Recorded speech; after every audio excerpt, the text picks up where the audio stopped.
Presiden Prabowo merombak kabinetnya dengan mengganti 5 menteri. Ya. Menko Polkam, Menteri Keuangan, Menteri Koperasi, Menteri Perlindungan Pekerja Migran, dan Menteri Pemuda dan Olahraga. Ya. Ini senada dengan apa yang Pak Mahfud sampaikan minggu lalu di forum ini. Bapak mengatakan ketika saya tanya, Pak, apa solusinya supaya ini tidak berlarut-larut? Bapak mengatakan, Presiden sebaiknya mengganti kabinet, mereshuffle. Jadi persis sama dengan apa yang Pak Mahfud sampaikan. Apa komentar Pak Mahfud?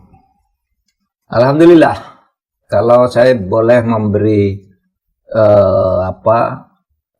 isyarat atas kegembiraan saya ini, saya beri 2 jempol nih. Jadi bukan 1 jempol, 2 jempol? Bukan, untuk Presiden? 2 jempol untuk Pak Prabowo. Kalau ada sisanya, jempolnya nanti berikutnya. nunggu reshuffle berikutnya. Begini. Ya, monggo Pak, ya. Kenapa saya katakan 2 jempol? Karena dengan adanya reshuffle ini, yang didahului dengan penyelesaian cepat terhadap kerusuhan-kerusuhan dari demo itu berarti Pak Prabowo sudah mulai mau mendengar. Sudah mulai Mulai mau mendengarkan. mendengar aspirasi masyarakat sipil.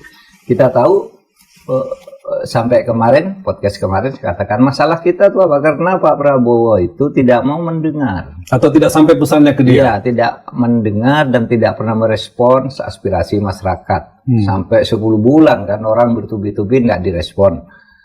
Nah, analisisnya 2. Ya, 1, pesan ini tidak sampai kepada Pak Prabowo karena terlalu ada yang memagari. Lalu yang kedua, para menteri tidak ngerti apa aspirasi masyarakat itu sesungguhnya dan bagaimana mengelolanya. Sehingga macet terus. Nah, sekarang sesudah terjadi demo dan kerusuhan di mana-mana, Pak Prabowo langsung merespon dengan cepat. Seperti saya katakan lalu, ada quick win yang harus dilakukan. 1, quick win pertama, redakan dulu dengan cara apapun seluruh kebrutalan dan penjarahan-penjarahan serta tindak kekerasan yang mengorbankan baik rakyat maupun aparat. Yang kedua, segera reshuffle kabinet. Karena kabinet ini tidak memenuhi syarat untuk membawa Indonesia lebih maju. Bukan karena kepintarannya, karena kalau kepintaran itu satu segi aja dari kebutuhan kabinet. Kepintaran itu satu, artinya apa itu? Kompetensi ya. Lalu yang kedua harus ada integritas.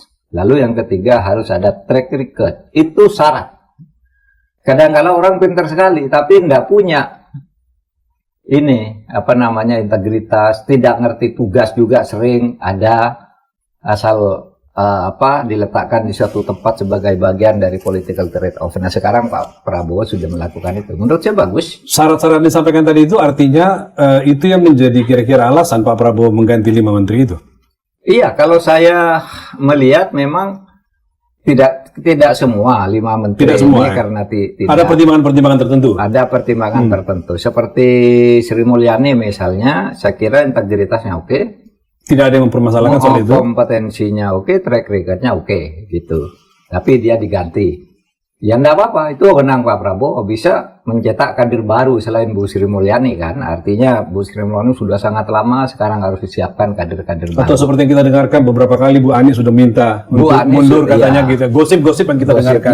Ya, bahkan sehari pernah sampai 2 kali katanya.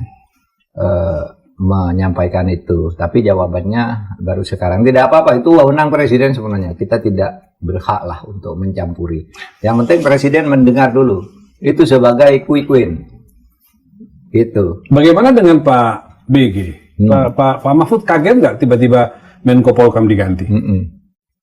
Iya, kalau dari sudut politik agak kaget juga ya saya. Tapi saya tidak tahu pertimbangannya soal Pak BG.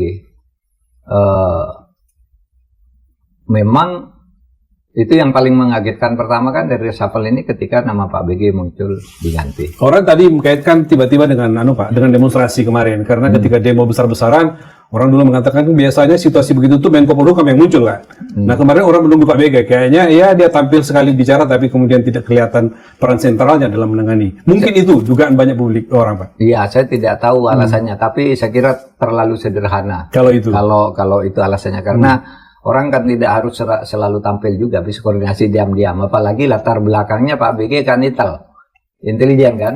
Kalau mengkoordinasikan tidak harus bicara rame-rame ke publik. Saya kira pertimbangan politis lain lah. Saya tidak tahu. Kalau mengganti Budi Ari?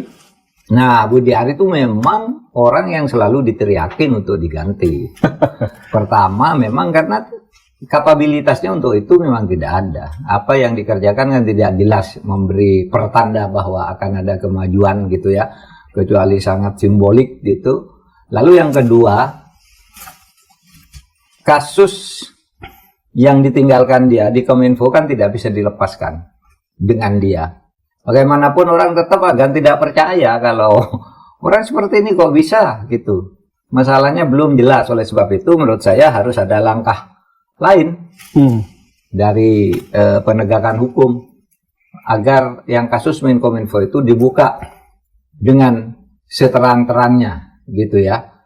Tanpa rasa maksudnya judul ya? Maksud iya, judul iya. Menkominfo kan judul Iya. ya? Karena Pak Mahfud selalu berteriak tuh, ini otaknya yang harusnya bertanggung jawab kok belum disentuh gitu. Iya, bukan karena benci, karena memang dari logika hukum kan begitu. Ada intelektualator, ada pelaksananya, dan seterusnya, dan seterusnya. Saya kira ini pintu yang dibuka oleh pemerintah untuk masuk ke situ. Kalau mau sungguh-sungguh ya penegakan hukumnya. Tapi kita lihat aja perkembangannya.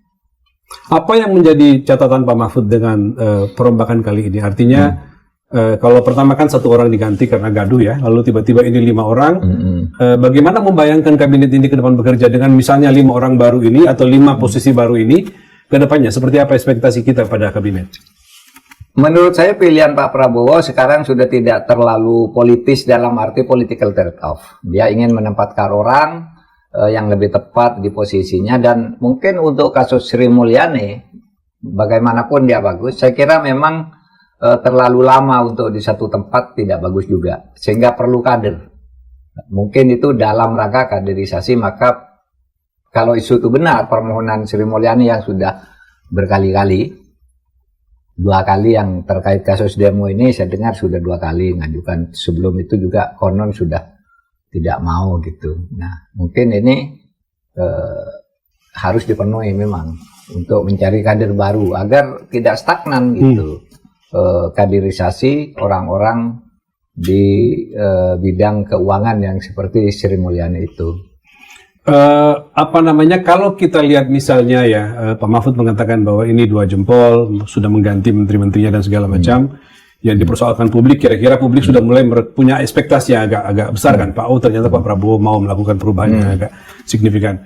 Menurut Pak Mahfud, kriteria seperti apa memang yang dibutuhkan oleh Pak Prabowo untuk menjadi masuk menteri-menteri dia yang kira-kira bisa bekerja dipercaya dan bisa melaksanakan program-program dia yang diharapkan bisa segera jalan? Ya pertama kalau politisnya memang dia bisa memperkuat secara politik, sehingga kalau memang diperlukan tokoh partai asal ada yang memenuhi kriteria 3 saja sebenarnya kan. Apa itu? Kriterianya 1, kompetensi, dia kompeten di bidangnya, jangan orang tidak ngerti ini kok tiba-tiba diletakkan di situ. Yang kedua, integritas. Lalu yang ketiga, track record, orang yang bersangkutan di bidang itu punya enggak jejak yang seperti itu. Nah, oleh sebab itu kita melihat quick win yang ketiga ini mungkin akan terjadi lagi nanti reshuffle berikutnya di bulan Oktober, kan janjinya 1 tahun. Mungkin di bulan Oktober akan terjadi reshuffle berikut. Pak Mahfud merasa ini berarti belum cukup ya dengan mengganti 5 menteri. Kalau bicara ekspektasi publik. Ya, masih ada beberapa masalah yang saya kira Pak Prabowo sekarang udah mencatat semua masalah yang pernah disampaikan oleh masyarakat, termasuk oleh kita, Kementerian A, Menteri B, Menteri C dan sebagainya. Masalahnya kan sudah ada. Artinya ya udah, kita tidak usah mengungkit lagi itu, karena Pak Prabowo sebagai presiden pasti sudah tahu di mana masalahnya dan bagaimana menyelesaikannya. Kan dulu saya bilang Pak Prabowo itu orangnya cerdas, pinter, bacaannya banyak, pasti tahu semua apa masalahnya dan bagaimana menyelesaikannya.